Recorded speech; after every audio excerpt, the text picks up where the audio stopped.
د امر بالمعروف نهي عن المنکر او شکایتونو اوریدلو وزارت مسؤلینو د اسلامي ارزښتونو د پالنې، میرمنو د حقوقو خوندیتوب، د قومي او ژبني دښمنیو د حل او د ټولنیز اخلاقي سمون لپاره د ټاکل شوی پالیسۍ پر اساس د ټولنیز سمون په موخه کړنې ترسره کړي دي.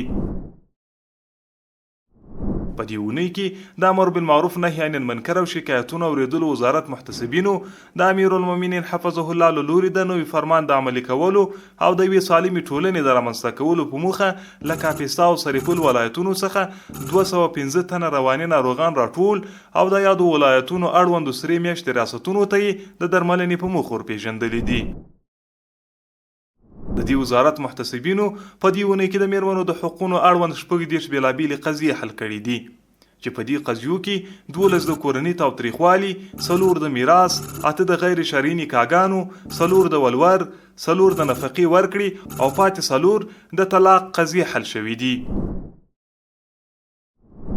محتسبینو په ټولنه کې د قومي او ژبني تعصباتو د مخنیوي او د یووالي روحیه د پیاوړي کولو لپاره د هیواد په کچه 4 لویې دښمنۍ او 15 وړې شخړې حل کړي دي.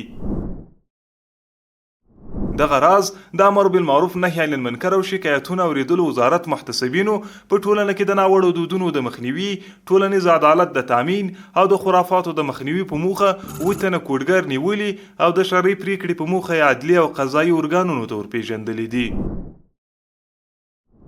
د یادولو وړ ده چې محتسبینو په بازارونو کې د سود، احتکار، ترازو کې د کموالي، د تاریخ تیر او بې کیفیته موادو د خرڅلاو د مخنیوي په موخه له سوداګرو او هټیوالو سره 22 اصلاحي ناستې کړي دي. مولاي صل